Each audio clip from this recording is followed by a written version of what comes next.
አረፍ በሉ። ውጭ ላይ ያላችሁ መግባት የምትችሉ ቤተሰቦቻችን ወደዚህ ወደ አገምረቱ ገብታችሁ በተዘጋጀላችሁ የክብር ወንበር ላይ እንድትቀመጡ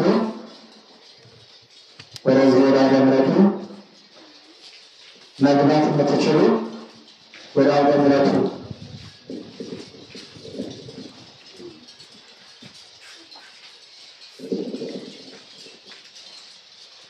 በስመ አብ የማያማትባለ በስመ አብ ወወልድ ወመንፈስ ቅዱስ አሐዱ አምላክ መቃባ ካሌለማ ከናብሮ ቅርብሎ ዋቀይተኮ በስመ አብ ወወልድ ወመንፈስ ቅዱስ አሐዱ አምላክ አሜን።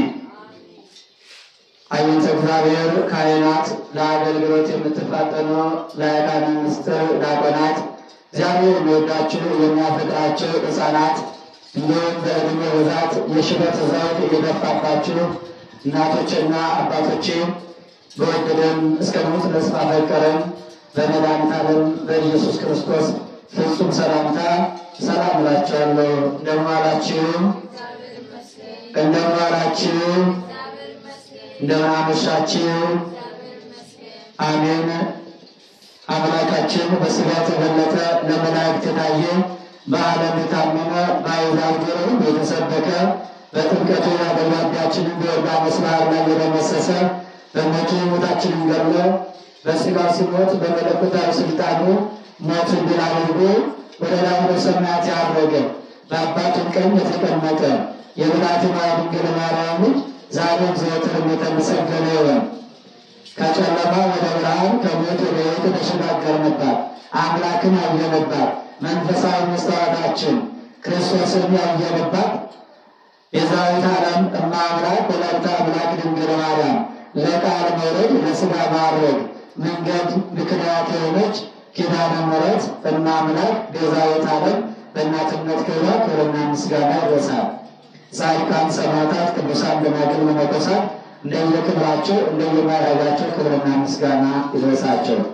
እግዚአብሔር ወዶና ፈቅዶ እንደ ኃጢአታችን ብዛት እንደ በደላችን ክፋት እንደ ልቦናችን ክፋት ሳይሆን በቸርነቱ እግዚአብሔር በምሕረቱ እግዚአብሔር በቸርነቱ እግዚአብሔር በይቅርታው እግዚአብሔር በርኅራኄው ጠብቆ ስንጠፋ እየፈለገን ስንደክም እያበረታን ወደ ተቀደሰ ስፍራ ያመጣን እግዚአብሔር ሊያስተምረን የጠራን እግዚአብሔር ጸሎት እንድናደርግ ከእሱ ጋር መገናኛችን ቋንቋችን ምሳሌያችን ጸሎት ነውና በጸሎት እንድንጠይቀው የፈቀደልን እግዚአብሔር አምላካችን በዝናብ አብቅሎ በፀሐይ አብስሎ የሚያመልኩትንም የማያመልኩትንም የሚያውቁትንም የማያውቁትንም እኩል የሚገዛ ካለመኖር ወደ መኖር ከመኖር ወደ አለመኖር የሚያሳልፍ ኤልሻዳይ አዶናይ ቅዱስ እግዚአብሔር ሁሉን ቻይ እግዚአብሔር ቅዱስ አማኑኤል የድንግል ማርያም ልጅ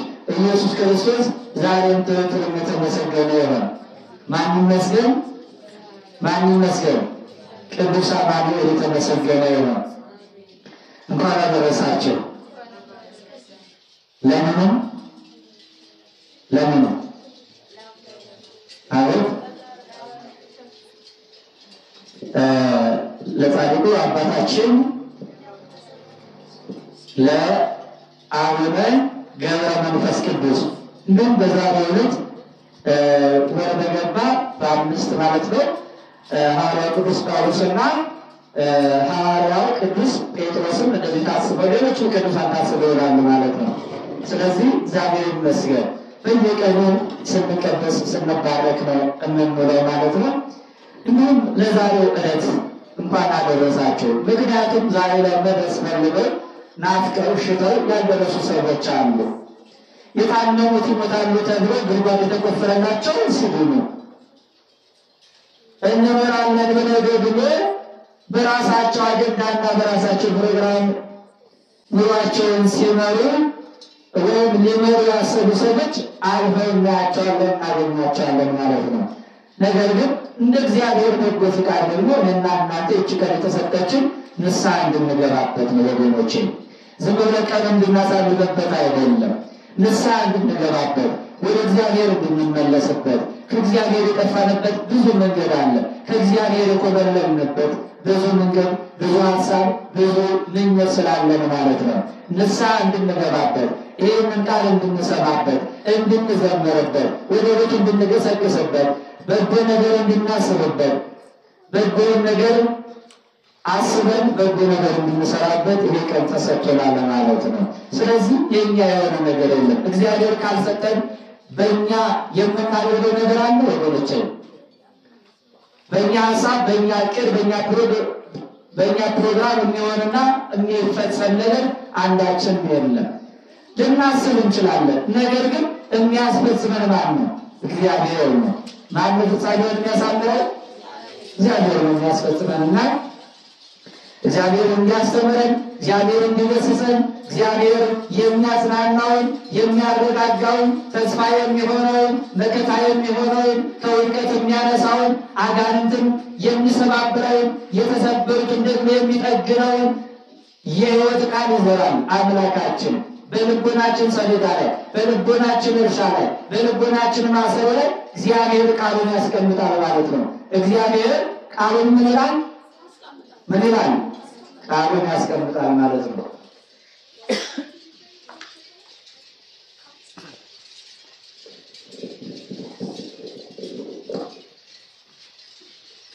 እንግዲህ ላለው የድምጽ ጥራት ትንሽ ድምጼን ስለታመምኩኝ ነው። ጉሮሮ አካባቢ የሆነ ችግር ተፈጥሯልና በመጀመሪያ ይቅርታ ይደረግልኝ። እሺ አንድ ዝማሬው አጣራለች። ዝማሬው አብረን እናመሰግናለን። የቀደመው በሌላችንን አታስበብን እያል የእግዚአብሔርን ቸርነት እግዚአብሔር የቀደመውን በደላችንን እንዲደመስስልን፣ እግዚአብሔር የቀደመው ማንነታችንን እንዲያድስልን፣ እግዚአብሔር የቀደመውን የተሰበረ ማንነት አለ እሱ እንዲጠግንልን ዝማሬው አብረን እንዘምራለን። የቀደመ በደላችንን የቀደመ በደላችንን አታስብብን አታስብብን አቤቱ ይቅርታ ደግሞ ይደረግልን አሜን። አቤቱ ይቅርታ ደግሞ ይሁን ይደረግልን የቀደመ በርስኪ በደላችንን የቀደመ በደላችንን አታስብብን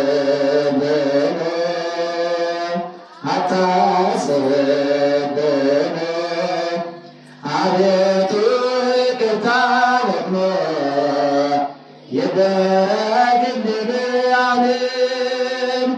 አቤቱ ይቅርታ ደግሞ ይሁን ይደረግልን የቀደመው በደላችንን የቀደመው በደላችንን አታስብብን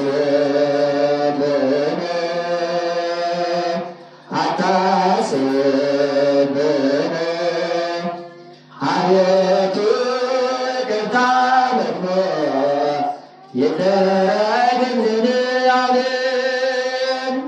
አቤቱ ይቅርታ ደግሞ ይሁን ይደረግልን አሜን። የቀደመ በደላችንን አያስብብን። አምላካችን መድኃኒታችን ኢየሱስ ክርስቶስ መሐሪ ነውና ይማረን፣ ይቅር ባይ ነውና ይቅር ይበለን። ኃጢአት በደላችንን ይደምስስልን። ርኩሳን መናፍስትን ጸዋዕያን አጋንንትን መተትና አስማትን ሟርትና ድግምትን ከሰው ልጆች ሕይወት አስወግዶ ነፃ የምንወጣበት ወደ ጸሎቱ ወደ ጾሙ ወደ ስግደቱ ወደ ንስሐው የምንመለስበትን የልቦናችንን በር ይክፈትልን። ማን ይክፈትልን? የተዘጋውን ልቦናችንን ይህ በክፋት የተዘጋውን በትዕቢት የተዘጋውን ባለመጾም ባለመጸለይ በእግዚአብሔር ፊት ባለመንበርከክ ባለመታዘዝ የተዘጋውን ልቦናችንን እግዚአብሔር አምላክ ይክፈትልን። እግዚአብሔር ከሁላችን ጋር ይሁንልን። ከሁላችን ጋር ይሁን ወገኖቼ። እግዚአብሔር ከሁላችን ጋር ይሁንልን። ለመሰላችሁ እግዚአብሔር ከእኛ ጋር ሲሆን መቀመጣችን ዋጋ አለው ወገኖቼ። መማራችን ዋጋ አለው። መጾማችን ዋጋ አለው። መውጣት መግባታችን ዋጋ አለው። በሕይወት መኖራችን ዋጋ አለው። እግዚአብሔር የሌለበት ሕይወት፣ እግዚአብሔር የሌለበት ሀሳብ፣ እግዚአብሔር የሌለበት ስራ፣ እግዚአብሔር የሌለበት ትዳር፣ እግዚአብሔር የሌለበት ትምህርት፣ እግዚአብሔር የሌለበት መውጣት መግባት ከንቱ ነው። መውጣት መግባታችን መከበራችን፣ ውበታችን፣ ጌጣችን፣ ክብራችን፣ ሞገሳችን እግዚአብሔር ነው።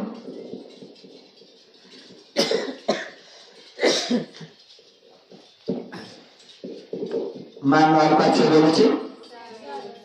እግዚአብሔር ሞገሳችን ነው። እግዚአብሔር ኃይላችን ነው። እግዚአብሔር ድላችን ነው። የምናሸንፍበት ድል የምናደርግበት ክብራችን ነው፣ ሞገሳችን ነው። ወደ ኢትዮጵያ ሂድ ከመከራ የምታድናቸው ነፍሳት አሉ። የትምህርታችን ርዕስ ነው። ቃሉን ከኔ ጋር አብረን እንለዋለን። ወደ ኢትዮጵያ ሂድ በሉ። ወደ ኢትዮጵያ ሂድ ከመከራ የምታድናቸው ነፍሳቶች አሉ። ከመከራ ምን የምትላቸው? ከመከራ የምታድናቸው ነፍሳቶች አሉ። ዛሬ በመከራ ውስጥ የወደቀ ብዙ ነፍስ አለ ወገኖቼ። ብዙ ነፍሳቶች በመከራ ውስጥ ወድቀዋል። አብዛኞቻችን ሕይወታችን እንደ መጽሐፍ ቅዱስ እየተገለጸ ቢታይ ቢነበብ ቢመረመር በመከራ የወደቀ ማንነት አለ። በትዳራችን፣ በጤናችን፣ በመውጣት በመግባታችን፣ በስራ ቦታችን ሰላም ያጣንበት መከራ የሆነብን የዚህ ዓለም ኑሮ፣ የዚህ ዓለም ፈተና፣ የዚህ ዓለም ጤናችን መከራ የሆነብን ፈተና የሆነብን በትዳራችን የተፈተንን፣ በሕይወታችን የተፈተንን፣ በስራ ቦታችን የተፈተንን፣ በመስሪያ ቤታችን የተፈተንን፣ በጤናችን የተፈተንን፣ ስራ በማጣት የተፈተንን፣ ትዳር በማጣት የተፈተንን፣ ልጅ በማጣት የተፈተንን፣ ፍቅር በማጣት የተፈተንን በጣም ብዙዎች ነን ማለት ነው። ስለዚህ ከዚህ መከራ ታድናቸው ዘንድ ወደ ኢትዮጵያ ሂድ አለ። ብዙ ነፍሳቶችን ከመከራ የምታድናቸው ነፍሳቶች አሉ አለ። ይህን የተናገረው አምላካችን፣ መጋቢያችን፣ ፈጣሪያችን፣ ጌታችን መድኃኒተ ዓለም ኢየሱስ ክርስቶስ ነው። ለማን ተናገረ ብለን ስንመለከት ለጻድቁ ለአባታችን ለአቡነ ገብረ መንፈስ ቅዱስ የተነገረ ኃይለ ቃል ነው ማለት ነው። አባታችን ጻድቁ አባታችን አቡነ ገብረ መንፈስ ቅዱስ በትውልዳቸው ወይም ደግሞ የተወለዱት በላይ ግብፅ ተወለዱ።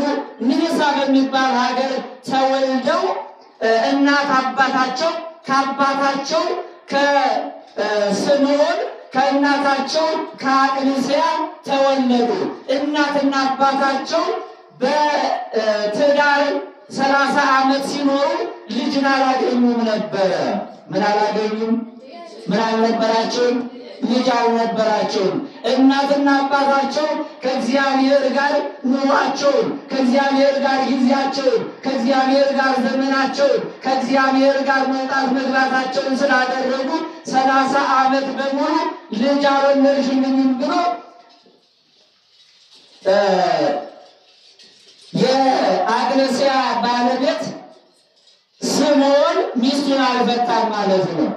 ዛሬ በዚህ ዘመን በዚህ ጊዜ እንደዚህ አይነት ትዕግስት ያለው ትዳር ያለው ሰው አለ ወይ?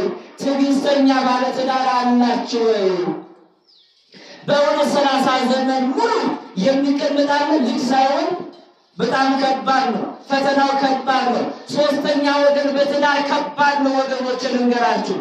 ሶስተኛ ወገን የሚስት ጓደኛ፣ የሚስት ቤተሰብ፣ የባል ቤተሰብ፣ የባል ጓደኞች ከባድ ነው። በትዳር ዓለም ውስጥ ሶስተኛ ወገን ከገባ ከባድ ይሆናል ማለት ነው።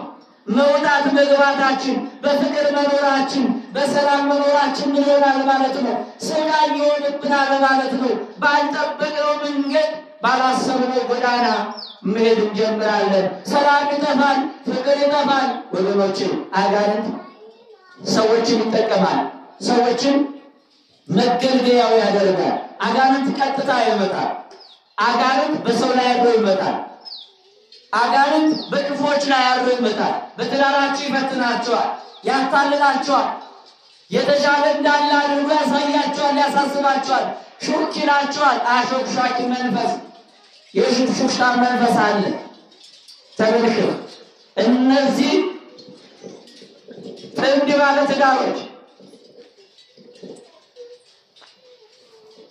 ጻድቁ ታላቁ ሰው ስምዖንና እናታቸው የአባታችን የጻድቁ እናት አቅልስያ እግዚአብሔርን በተስፋ ይጠብቁት ነበር። 30 ዘመን እንኳን አይደለም 30 ዘመን ማለት 3 ነው።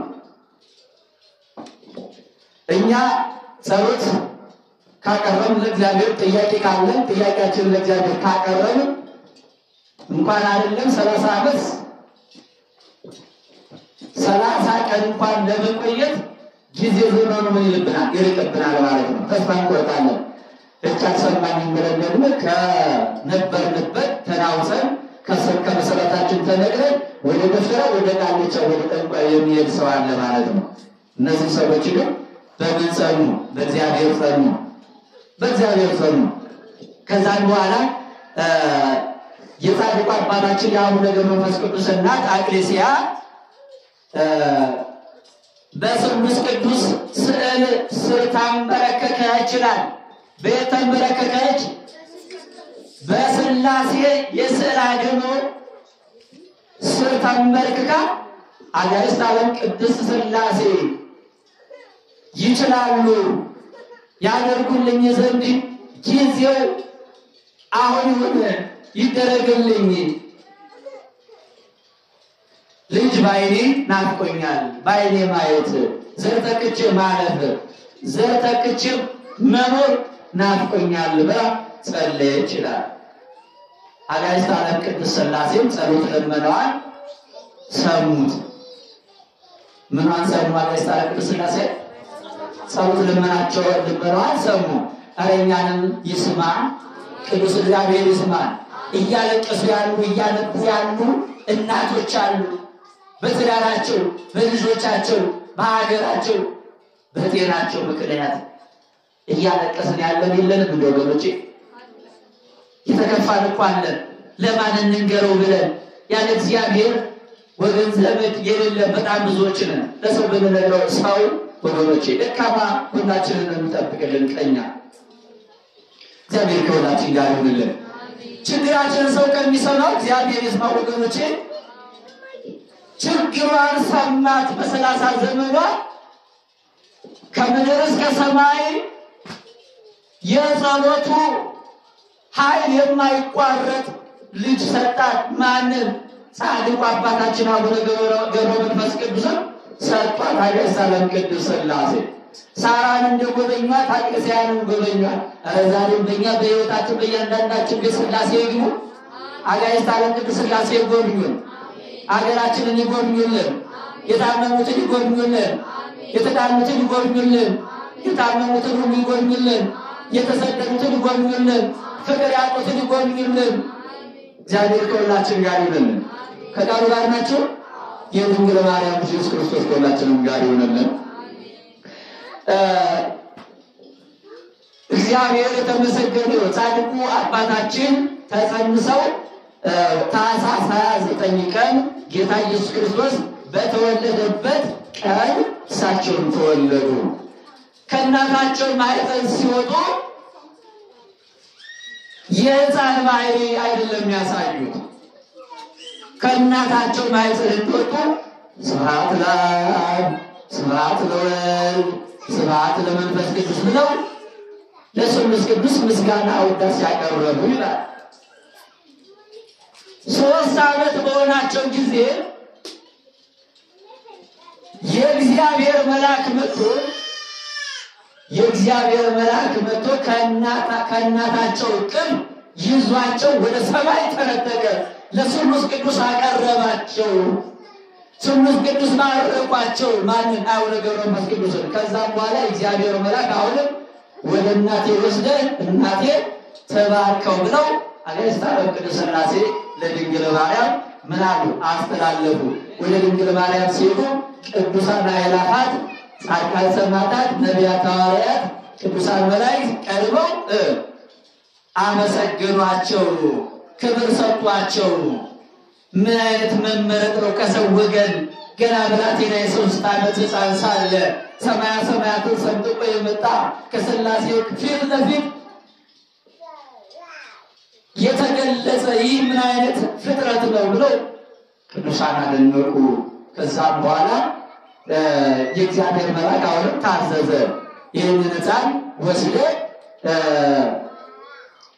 ለዘመደ ብርሃን ለአባ ዘመደ ብርሃን አስረክቦ በዛ ይቀመጥ፣ ትምህርቱን መንፈሳዊ ትምህርት ብሉይን ሐዲስን እየተማረ ድንቁናን እየተማረ በዛ ይቀመጥ ብሎ አጋዕዝተ ዓለም ቅድስት ሥላሴ የእግዚአብሔር መልአክ አዘዘ ይላል።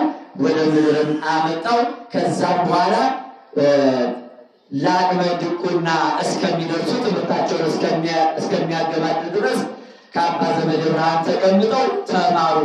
ድቁናን ለመቀበል በሚደርሱበት ጊዜ አባ አብርሃም ወደሚባል ሰው ሂደው ድቁናን ተቀበሉ። ከዛ በኋላ እያገለገሉ 300 ዓመት በግብፅ ኖሩ። በየት ኖሩ አልኳችሁ? ስንት ዓመት አልኳችሁ? 300 ዓመት በግብፅ ተቀመጡ። ከዛ በኋላ አሁንም ክብር ምስጋና ለአጋዕዝተ ዓለም ቅድስት ሥላሴ ይሁንና ክብር ለሥላሴ ይሁንና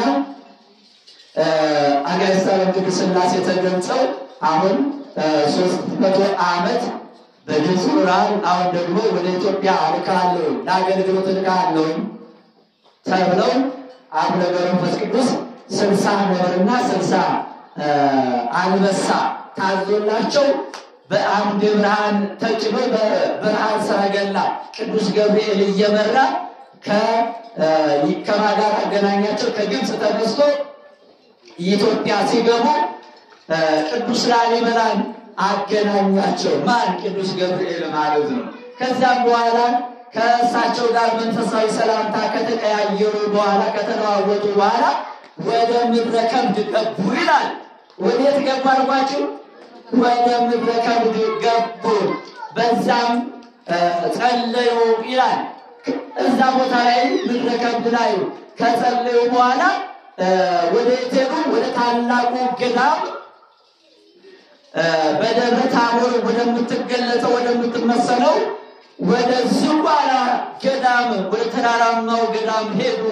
ያ ገዳም የእሳቸው ቃል ኪዳን ሆኖ በዛ ቦታ ላይ ኢትዮጵያን ማርልኝ እያሉ 40 ቀንና 40 ሌሊት ጾሙ፣ ጸለዩ፣ ሱባኤ ያዙ ይላል። የኢትዮጵያን እና የኢትዮጵያውያንን ኃጢአት ተመለከቱ፣ አዘኑ፣ አለቀሱ። ሕዝብ እየጠፋ ነው አሉ። አያችሁ፣ መጀመሪያ ርዕሳችን ምን ነበር አልኳችሁ? ወደ ኢትዮጵያ ሂድ፣ በዛ ብዙ ነፍሳትን ከመከራ ምን ትላለህ? ታድናለህ፣ ቃል ኪዳን እሰጥሃለሁ። በአንተ ጸሎት የሚድኑ ሰዎች አሉ። በአንተ ጸሎት የሚማሩ ምሕረት የሚያገኙ ዘላለማዊ ረፍት የሚያገኙ ከዲያብሎስ እስራት የሚፈቱ ከባርነት የሚወጡ የሚድኑ ብዙ ነፍሳት አሉ። ወደ ኢትዮጵያ ሂድ የሚል ቃል ነበር የተነገራቸው። አሁን ዝቋላ ላይ ጸለዩ፣ አለቀሱ። 100 ዓመት ተዘቅዝቀው በጭንቅላታቸው ጸልዩ ይላል። ስለኔና ስለእናንተ ነው። ኦርቶዶክስ ተዋሕዶ ሃይማኖት በቃል ብቻ የተመሰረተች አይደለችም ወገኖች፣ በዋጋ በደም የተገዛች ነው። ዋጋ የተከፈለባት ነች። ለዛ ነው ፈተናው መከራው የሚበዛባት አልኳችሁ።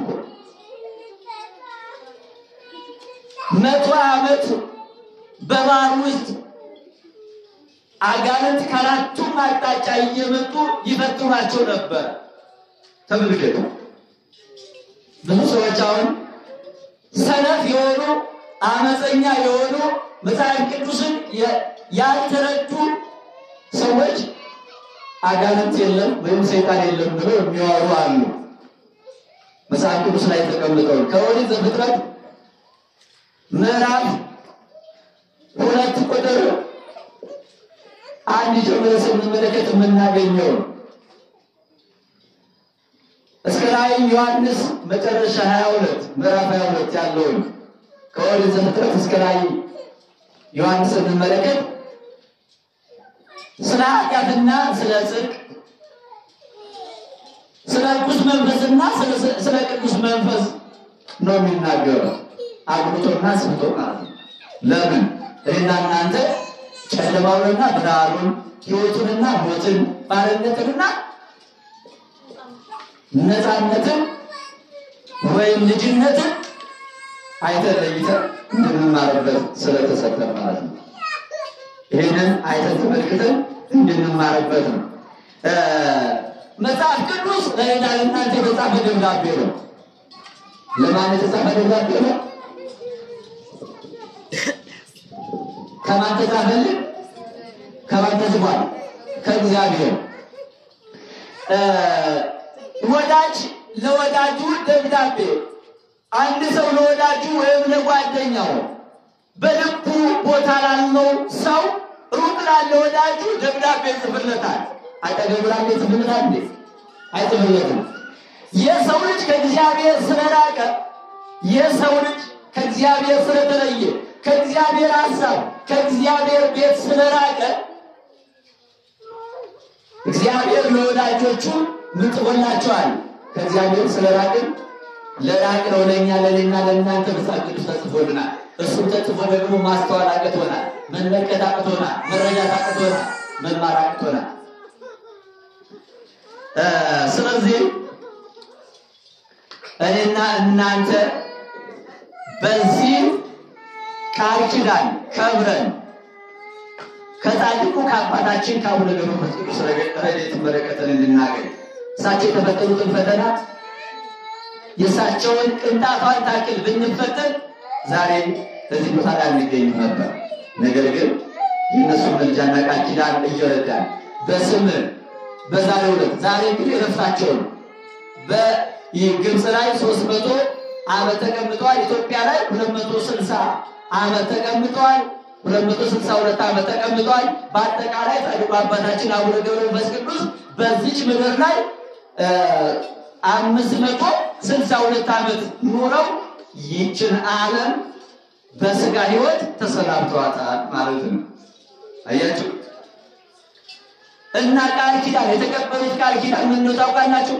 በስም የተራበውን ያበላ፣ የተጠማውን ያጠጣ፣ የተቸገረውን የረዳ፣ ቤተክርስቲያንን የሰራ ያሰራ ያሳነጸ ያነጸ፣ ገድልን ታምርን የሰማ ያሰማ ያነበበ ያስነበበ፣ ዕጣን ጧፍ ዘቢብ የሰጠ የዘመረ፣ ስለ አንተ የሰማ እስከ 15 ትውልድ ድረስ እምርልሃለሁ ቃል ኪዳን ተሰጥቷችሁ በዛሬው ዕለት ከስጋ ድካም ምን ብለዋል ማለት ነው? አርፈዋል። ረድኤት በረከታቸው ይደርብን፣ ሀገራችንን ኢትዮጵያን ይጠብቅልን። ስለዚህ በቃሉ ተምረን ታንጸን ሰላም ፍቅር እንድናገኝ የእሱ ቅዱስ ፈቃዱ ይሆንልን። ማን አስተማረን? ማን አስተምሮናል? እግዚአብሔር አስተምሮናል። የጻድቅ ሰው ጸሎት በስራዋ እጅግ ኃይልን ታደርጋለች። ኃይላችን የቅዱሳን ጸሎት ነው። የጻድቅ መታሰቢያ ለበረከት ነው። የጻድቅ መታሰቢያ ለምንድን ነው አልኳችሁ?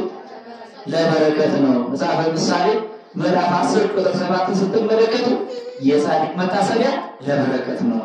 ዛሬ ቤተክርስቲያን የምታስባቸው ቅዱሳን ጻድቃን፣ ሰማዕታትን፣ ነቢያት፣ ሐዋርያትን ማዕላማት መላእክትን የምታስበው በረከትን ማግኘት ነው።